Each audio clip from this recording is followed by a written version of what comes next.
This is Talking My Walking. I am Rodrigo Ribeiro, and today I'm going to talk about hubris, delusion, and vanity in a culture based on a web of deceit. Our ability to trust and believe and bond socially is the base of worshipping.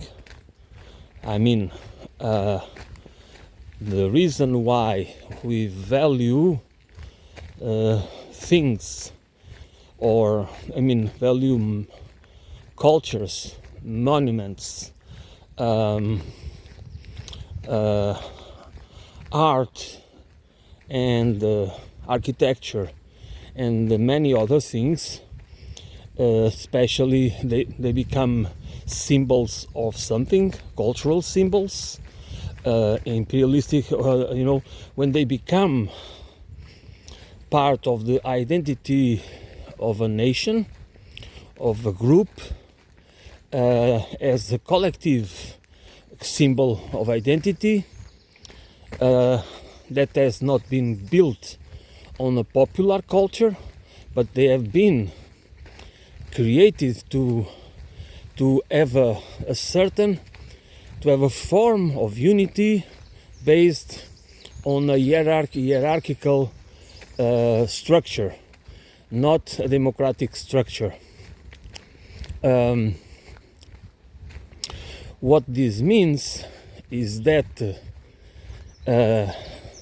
a culture where power is important, where power means control. Power is basically, this is very important to understand, because wealth, power, and control, they do not, they are part of a process that requires a culture based on a web of deception. And by that web of deception, worship is important, because we are supposed to worship the right things, the right gods, and hate the ones that are bad or are evil or whatever they are. This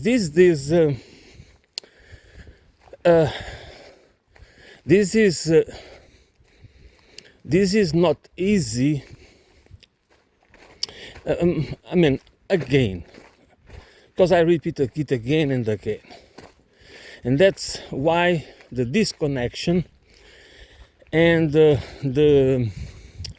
cognitive dissonance and schizophrenia they play a huge role.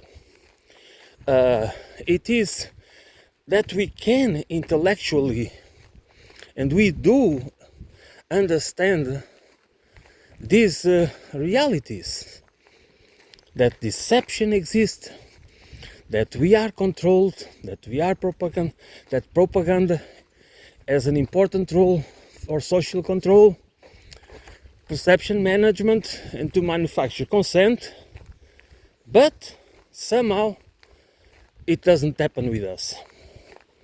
Somehow we navigate this reality, or this web of deception, this dominant culture of web of deception, that protect the tiny minority that has the power, and the power, the wealth, and the tools to control the rest of us. But somehow, individually, and this is part of the web of deception, we are able to navigate it without understanding that the people that vote for the powers that be, the ones that are responsible for to keep the order, that the order doesn't change, that basically whatever changes doesn't happen. That's the main idea. We'd have this idea.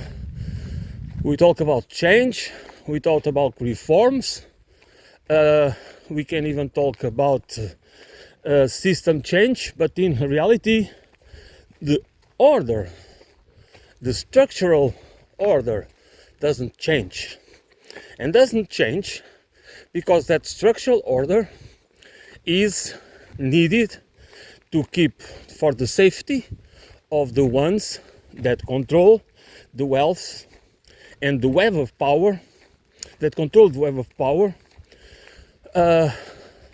and wealth that allows them to control the rest of us, to control territories, control land, resources, people, knowledge, science and technology. This is not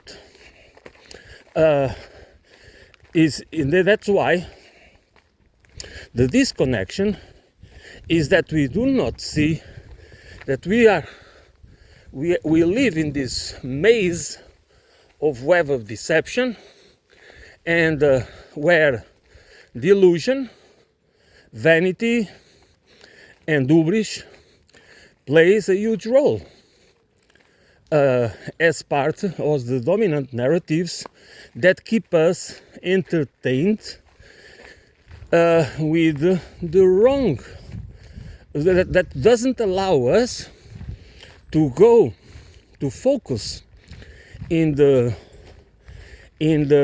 core of the problems, in the roots of the problems, and to make the right diagnosis, because we tend to worship, follow the wrong people, the wrong institutions, and we, in a certain way, most of the time, are victims of some sort of perception manipulation to obey and to not want change, because we are supposed to perceive that change is going to be, it might bring about a situation where our private lives, our families and us and our businesses might be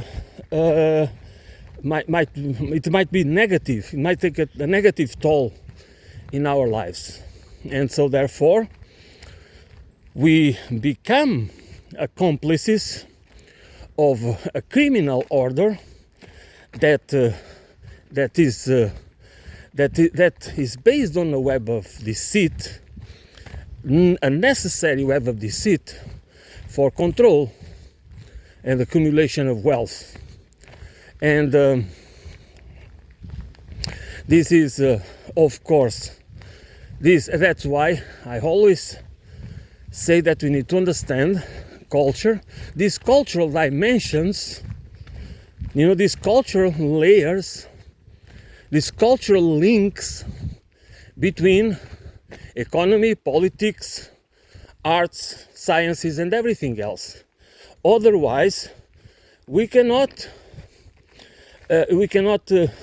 able to use to dismantle the web of deceit, to see through it, to break it apart, and understand what could we do to change to change this system in order to create a true humanized civilization, what I call the ecological holistic civilization, that doesn't necessarily is based in any ideological.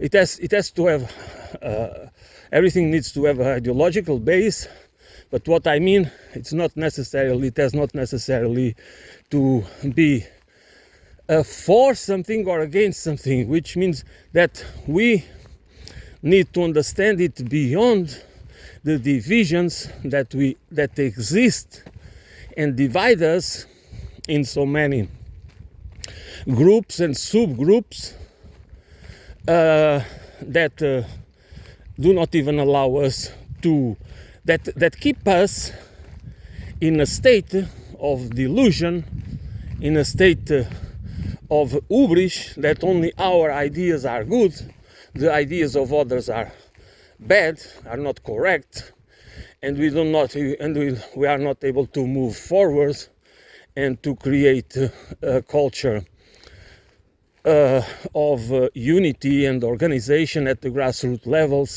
level that would allow us to understand human condition and the social condition of the human nature, to think about how can we have a society and a civilization. Is not about going to the past. I'm not talking about anarcho-primitivism. I'm talking about that we can build, we still can have a civilization, but not the civilization that is following the path, the same path, that doesn't have any change at the deeper level. I do not see, I have not found yet people talking about a rupture, you know,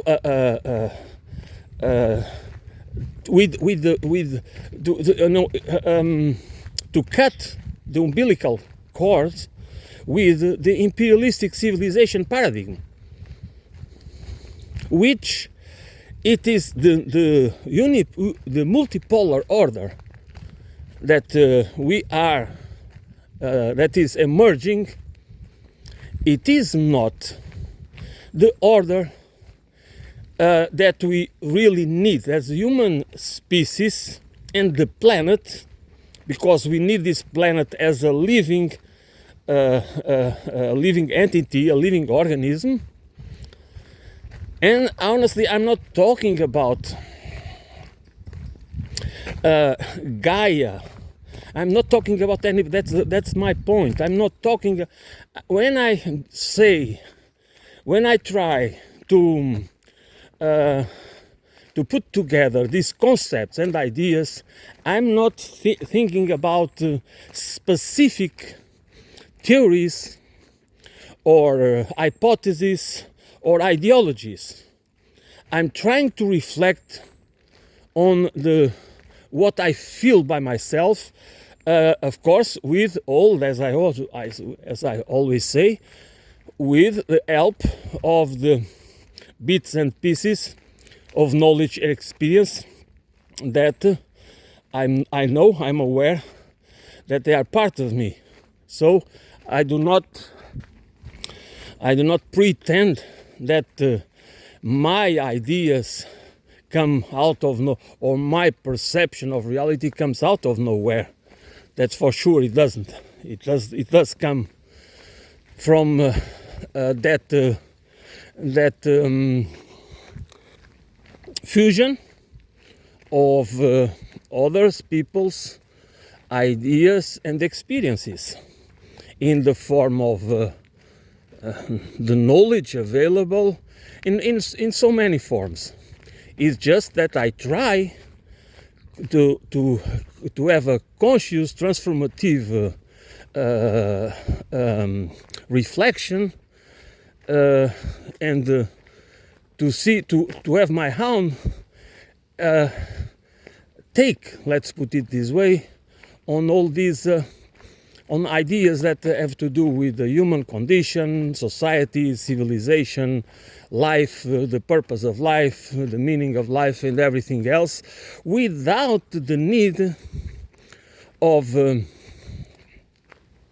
worshipping anything, because it is not necessary.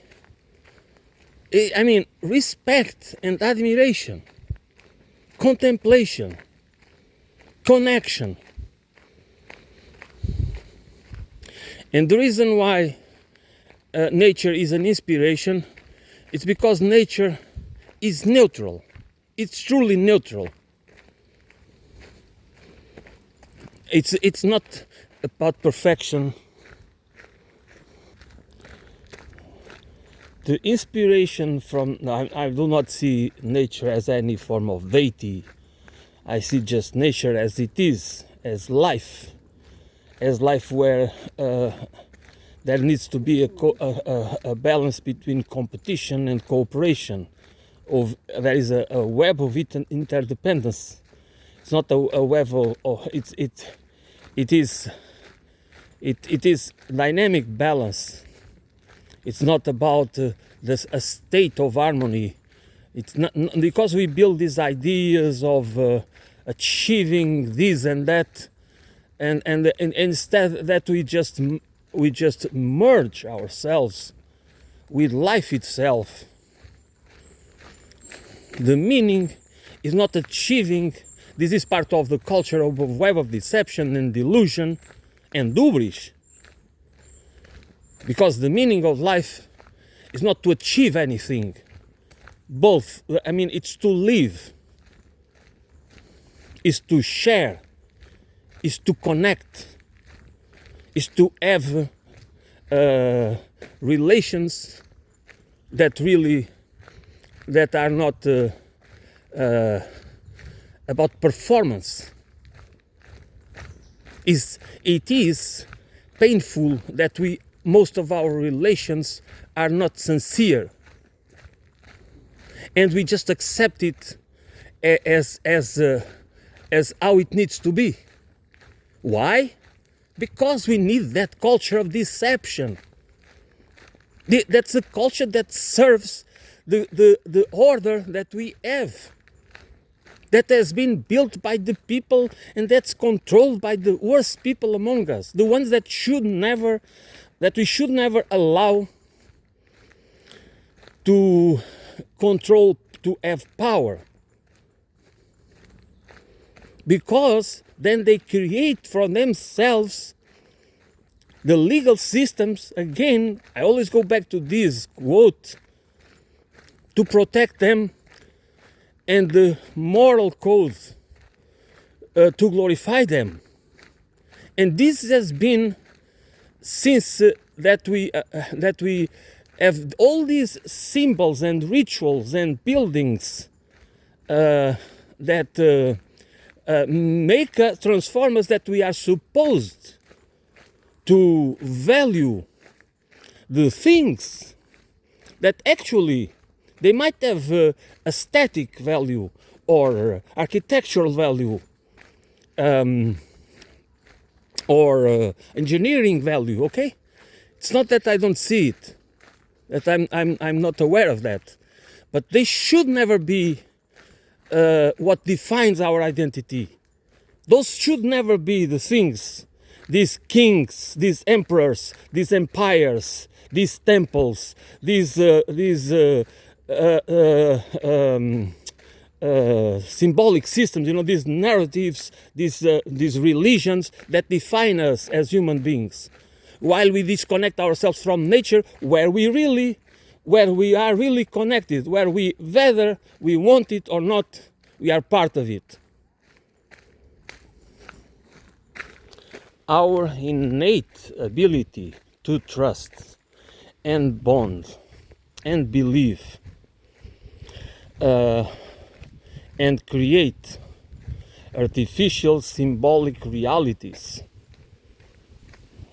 okay, it's as part of that are built through the communication, through a shared symbolic language systems that are used to create our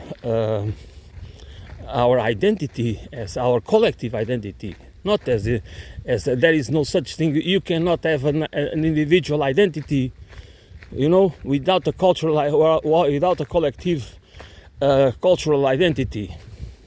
That doesn't exist because we are a social species and we cannot grow, we cannot survive on our own. Even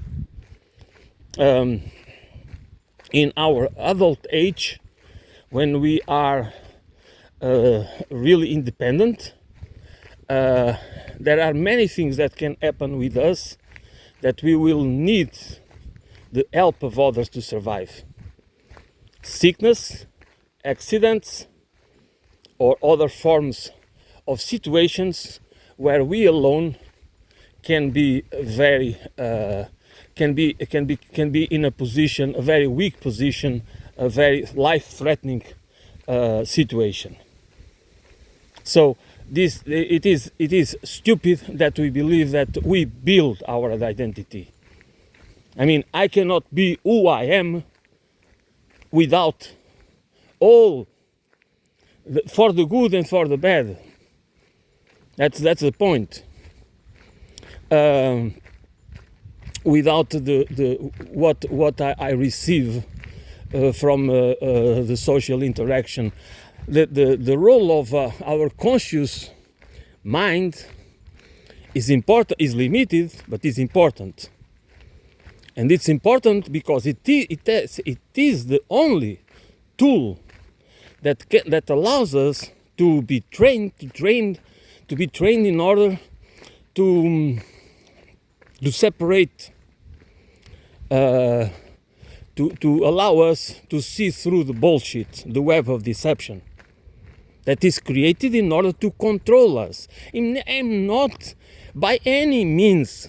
This is not about conspiracy theories. This web of deceit is the reality, is part of the water, of the environment that we take for granted. It's not something that only a particular group. It is the structural, is part of the structure of the system itself. It was, and it still is, perfected with new technologies and everything else. There is always new layers of deceit, of tools, new tools to perfect the web of deceit. But the web of deceit is as long as it goes far as there was this organization that many people think it is natural. It is not natural. Organization doesn't require this the type of hierarchical system that we have, because everything is built to protect power and to be controlled top down. There is nothing democratic about our system, and it is stupid to believe that we live in democracy. We live in a representative, managed democracy, and it is managed by the wealthy. And that's why, besides all the violent means, the coercive means they can use, and with the austerity and manufacture scarcity, they manipulate us this. But it is important for them. It has always been important as a tool for social control, deceit. And deceit in many forms. And the more complex society become, the more the system has many different ways to deceive us, to keep us aligned and convinced that. And we don't. By the way, we don't even think about it, because we just accept it as the reality. We don't see it most of the time, and for most of us, we can be critical about many aspects of this reality of our societies and civilization and systems, economic systems, but we don't see it as the culture itself is based on a web of deceit on purpose, intentionally. It's not something, it's not random. It's not out of our condition, collective condition. It is out of the need for the few, for these small groups in society to control the rest of us. And that requires a lot of energy and resources that are necessary to keep this order, this artificial order, in place. That they could be diverted for so many other things, and we could have much more creative and fulfilled lives than we have. But we are kept entertained with many things, including worshipping what doesn't deserve to be worshipped by, and it's not needed.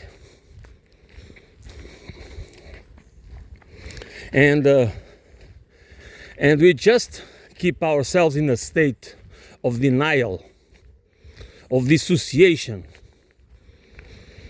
of division, as part of the culture, the dominant culture, based on a web of deception.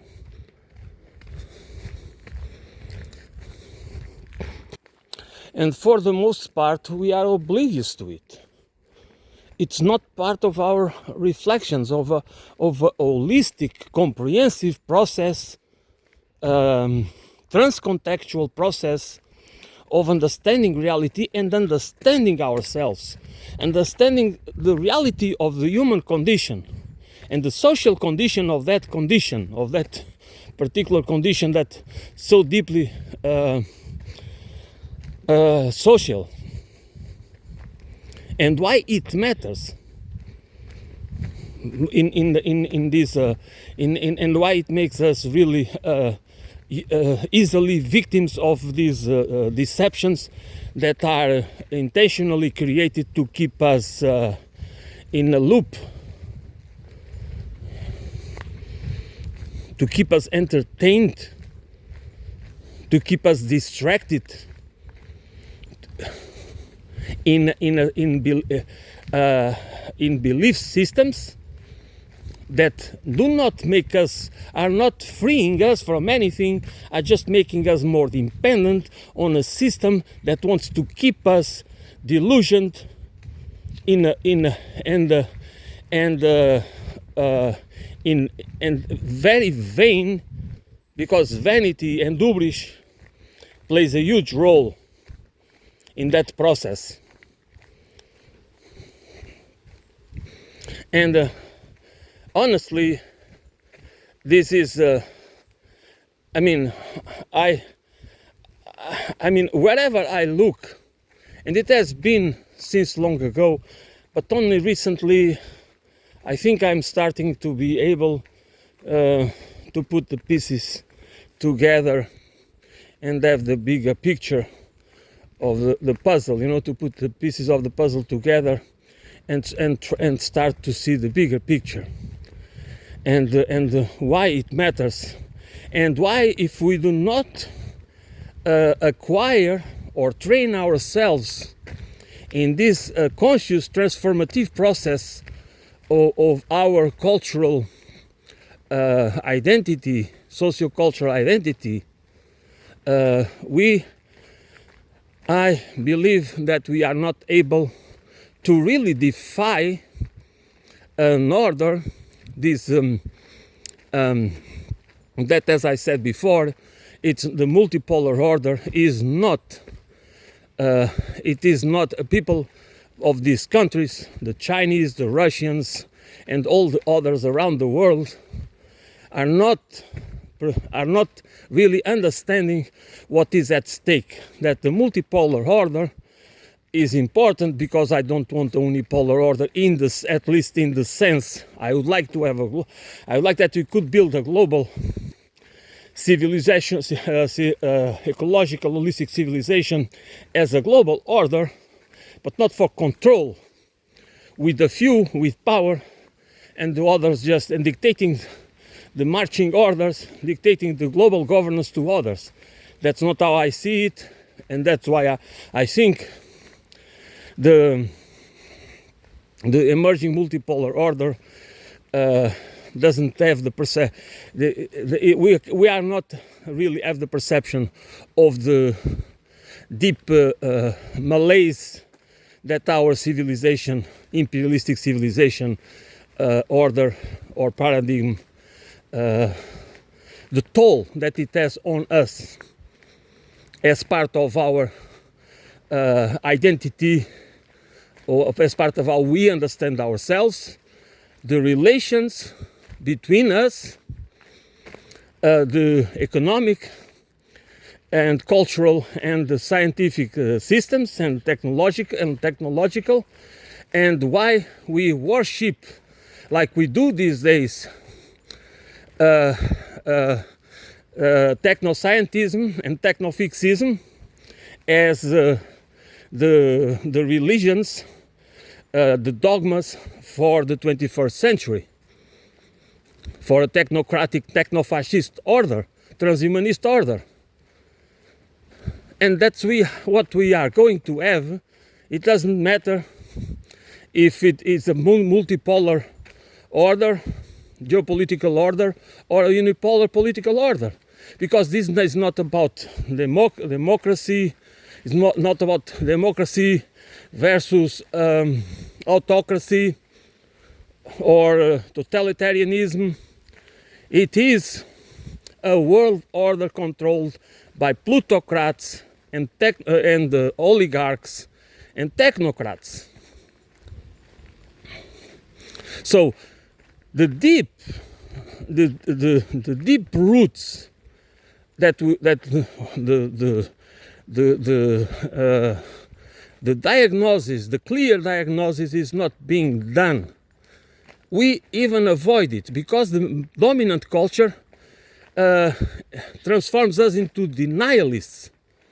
We are supposed to deny that another world is possible, another world order is possible, that the ecological holistic civilization that I talk about is possible.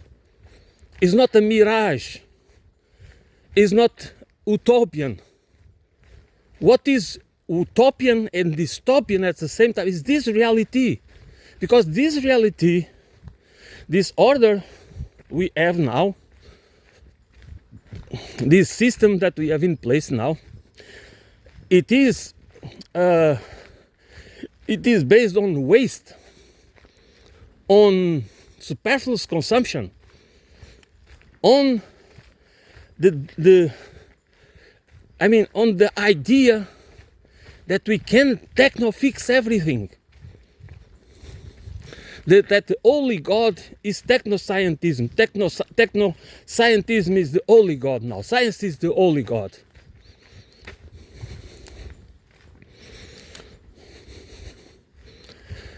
So we have a panoply of systems and subsystems that are old and new, that are part of the web of deceit and used to divide and to instrumentalize us, to tribalize us, to weaponize us, to atomize us, and to keep us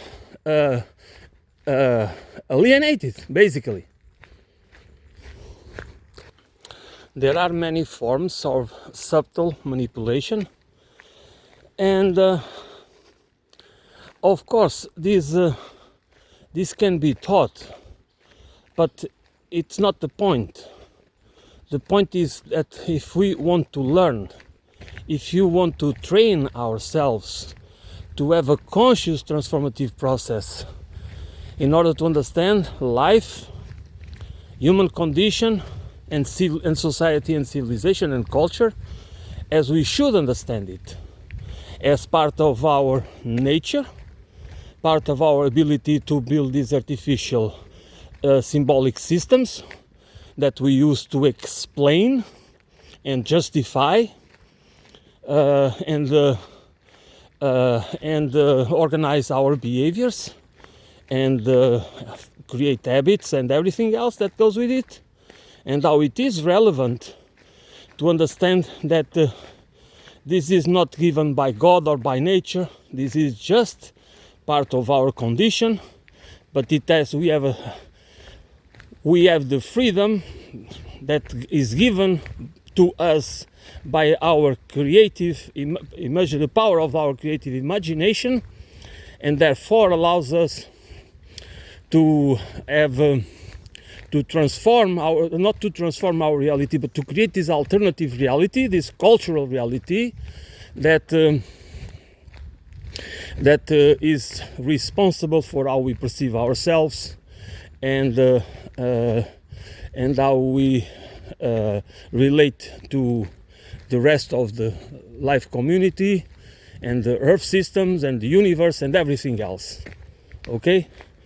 And the problem with this is exactly one of the crux of my reflections, which is that we are the manipulation, the deception starts with this freedom that we have. And this kind of freedom that we have can be weaponized and manipulated by those that do not have a lack empathy and the natural need for cooperation and compassion, and therefore they want to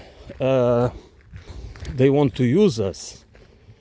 And this is the part of for the purpose, for their own objectives, their obsessions, their megalomaniac ambitions, and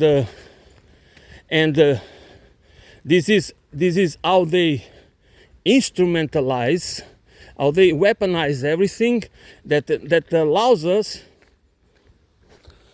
that allowed them to manipulate the rest of us, and while telling us that it's in our own interest, and that's why it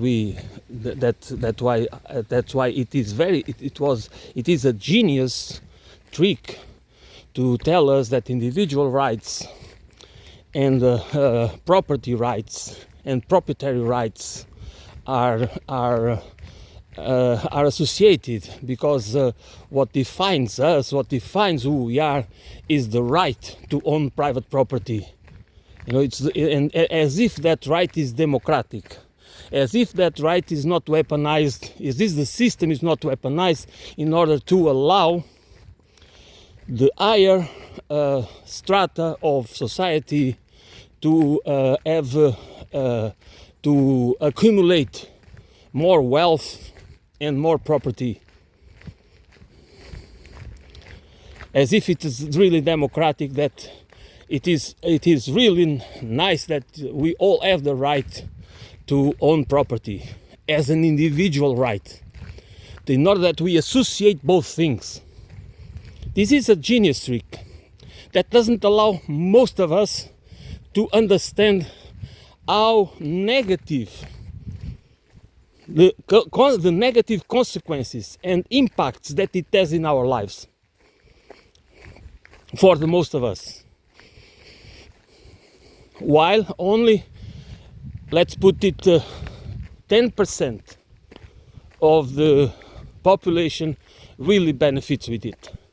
For the most of us, we would benefit much more with a system, a totally different system, where it was not required to own anything besides our you know, you don't want to share your toothbrush, okay? And there are many things that we could own, But we don't need to own so many things that we think it's part of our freedom. That's the trick. That we cannot even perceive a different form of organizing our societies in a different form of civilization. The point is, class consciousness is an imperative to understand a caste-based society. If we do not build class consciousness, we do not understand our societies, that's for sure. But we need to go beyond that. And one of the failures of the left thought and strategy and culture is that it misses these important cultural points that has nothing to do with culture wars and cultural identity and things like that. This deep level of how we can be instrumentalized with multi-dimensional and ideas that can be mixed together in many ways and have an impact and as part of the web of deceit. That's the point. And play a huge role in making us believe what we should not believe. And the point is that they limit our perception, because in many ways deception is also about building limits to our analysis and our individual analysis, but also to our discussions. You know, we miss tools, intellectual tools, not cognitive tools. The cognitive tools are there. It's not because we are not able to do it. It's because we do not have the tools, the concepts, the narratives, the ideological frame to, in one way, to deconstruct, to break down the fallacies, the logical fallacies, and in another way to build an alternative narratives that really help us, all of us, to understand the reality, the deep structure of our reality, of this dysfunctional reality, our dysfunctional societies, societal systems, economic systems and political systems, and of course this civilizational imperialist paradigm where that affects our perception of the world and of ourselves, because we are always, you know, we are under the spell of these empires. We go everywhere to visit the places, you know, we idolize these things. Most of us do not understand or pretend or live in denial that these achievements, these human achievements, if they lack, if they do not contribute to the humanization of the human species, but if they are based on exploitation, extractivism,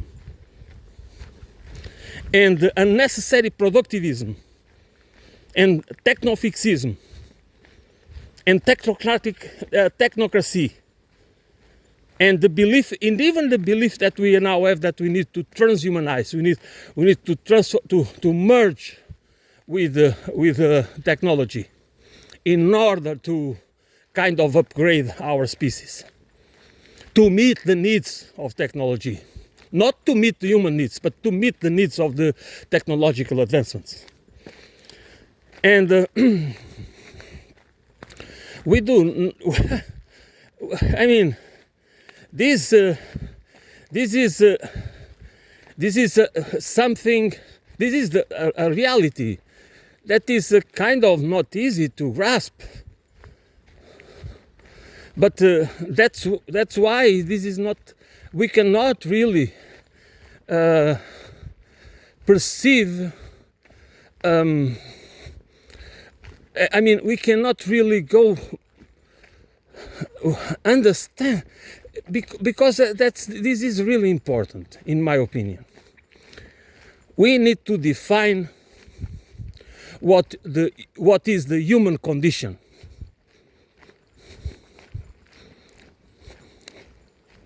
We don't need to have these artificial divisions. Oh, by the way, these artificial divisions, culture versus nature, economy versus all these divisions. It doesn't matter which. That's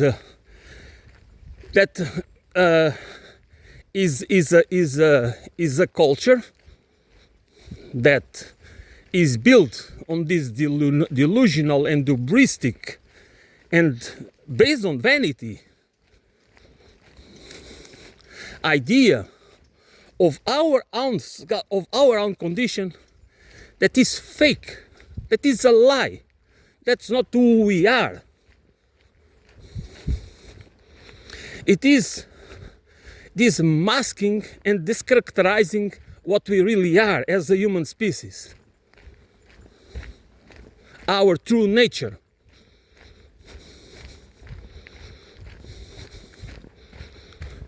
And I think this should be part of a holistic reflection, a holistic analysis of our condition, of ourselves within the larger scheme, the web of nature and the web of life.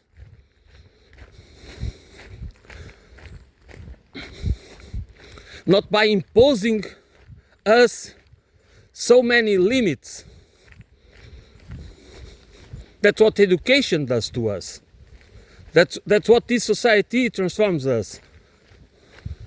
What we are supposed to pursue as part of how we can have achievements within this system.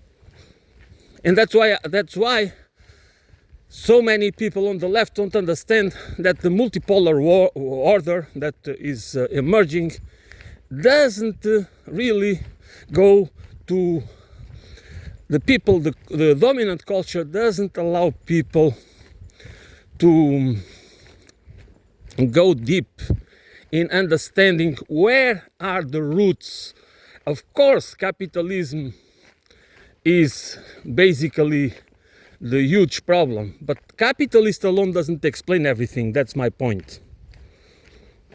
And that's why, if we do not take into account many assumptions that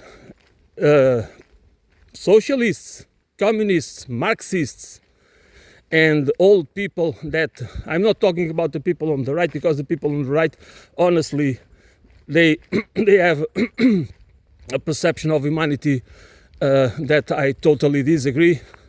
I find it absurd, the way they perceive humanity, the way they perceive society.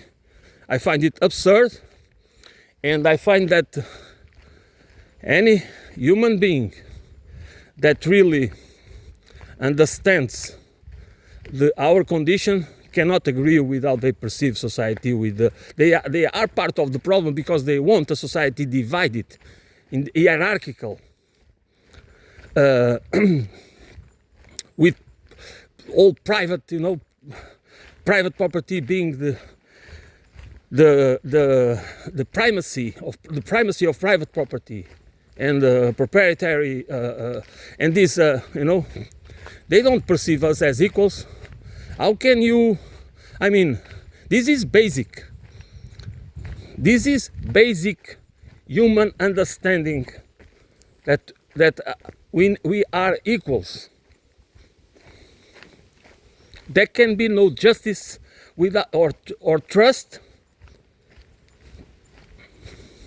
without that we accept this principle. We transform it into, instead of the primacy of private property, which is not a natural right. John Locke was wrong.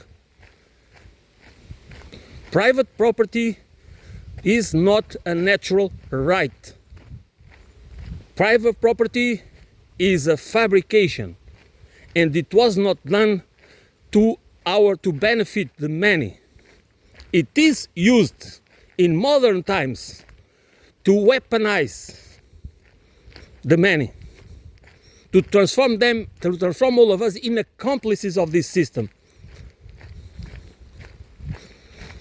And it is one of the reasons why we need cognitive dissonance, dissociation, in order to feel this, to have this associative process between individual rights and property rights, private property rights. We dissociate ourselves from, we don't understand that this is a division. This creates division, this doesn't create unity. This is part of a system that wants to take private control over everything. It doesn't, and it is obvious that is a malaise.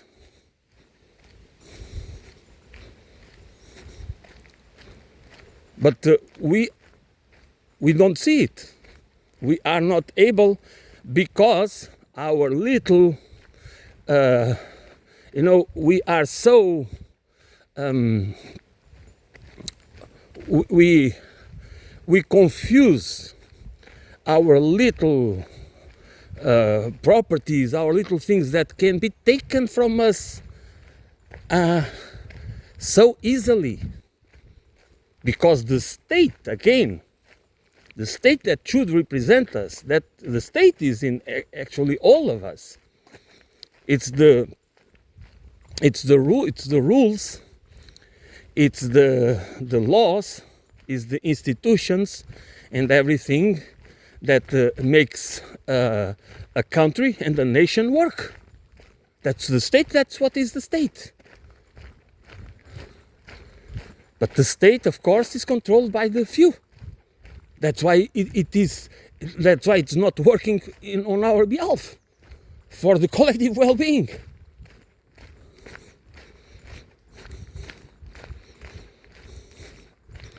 And and we need to understand all these realities of sub-realities of the reality. We need to understand this and connect the dots, connect this in a wider, in a comprehensive way, in order to understand how dysfunctional and how dehumanized and dystopian our societies, economies, and political systems are. And the pressure they put on us, artificial pressure that should not exist, and how it commodifies our relations and makes us dependent on convenience, is just just forms of limiting our not giving us more freedom, is restricting our freedoms, is restricting our thoughts, the range of our analysis. That, as I said, it needs to go beyond class consciousness. And and if we do not understand it, or if we do not build, did not build this conscious transformative process in order to acquire a different perception of ourselves, of how we should relate to each other, and how we should relate to nature, and to understand life as a web, that we should perceive ourselves as connected, and not as ourselves imprisoned or enslaved by a web of interests, where most of the time we are just used and abused because we living in a reality based on artificial or manufactured scarcity. Obviously, the lower classes are always in the state of being being abused, since they lack the resources, they lack the means, or they are deprived. That's more correct. They are deprived of the means to survive. Therefore, they need to accept conditions that are being naturalized, subservient, submission, voluntary submission, that is not part of our nature, not part of our condition, but part of an artificial system that is created, that has been reinforced and perfected by those we should not follow, because they are not. First of all, we should not follow authorities or leaders, or because many times they just want to use us. And it's not necessary. We don't need it. That's the point. Knowledge is to be shared. Intelligence doesn't, individual intelligence doesn't go anywhere without the social inputs. And there is no such thing as I said before, individual identity. We don't build our individual identities. We have a bio-psycho cognitive affective identity, cultural identity, socio-cultural identity, but that is the result of being a social being that has received most of his knowledge and experience as a social being, as part of a society, as part of a family or a group of a community, not as an individual. It doesn't mean that it's not important our individual will. It's not important, of course it is. But the point is that we cannot go anywhere without the society.